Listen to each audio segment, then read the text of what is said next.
Hey everyone, Gord from Dotsy here, just here to show off another great balloon for us. We're going to do, this one's one of my favorites that I get a lot of requests for. Some people like it, some people don't, but I'll show you how to make it anyway. So I'm going to make the volleyball or the ball.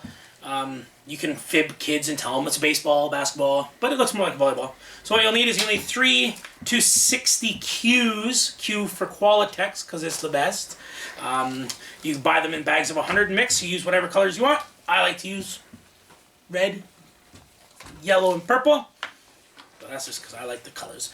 And I'm going to use this awesome Lagenda B231 pump. That's just absolutely amazing. From what Dotsy tells me, this is my first time I'm going to be using it. So let's see how this goes. It's rechargeable, it's wonderful, and it fills up your balloons without using a pump. I'm scared. I don't know. Alright, so what we want to do is take your first 2 balloons, fill them up almost all the way, just enough to time at the end. I feel like I'm working.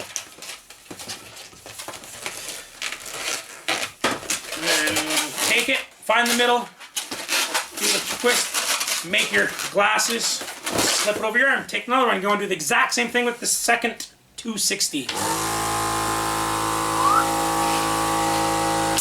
There we go. Leave just enough to tie it up.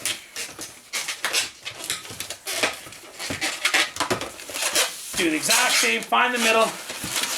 Yeah. Make your glasses, throw it on your arm for later. If you're working with kids, let them hold it. Makes them feel like they're important. The next one, I'm not going to fill up as much because I need enough to tie a little extra. So we're going to leave, what's that, 1 finger-ish in the...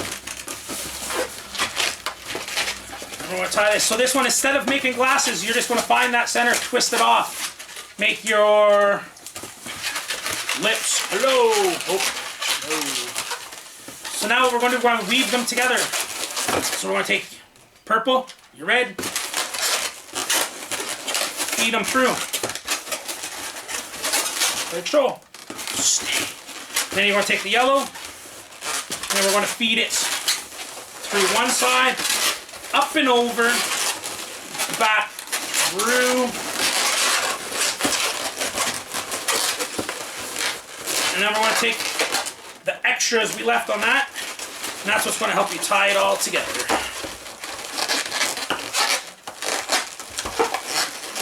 So once you have it all tied together, we don't want any knotties showing, so let's just hide all the knots. So all I'm doing is just moving the balloons around, repositioning them to hide the knots underneath the other balloon. And there you have it. There is your balloon ball. Links are in the description where to pick up the balloons and this lovely pump that I'm now going to click the link and purchase myself because it is wonderful. And stay tuned for lots more. Subscribe, like, and all that fun stuff.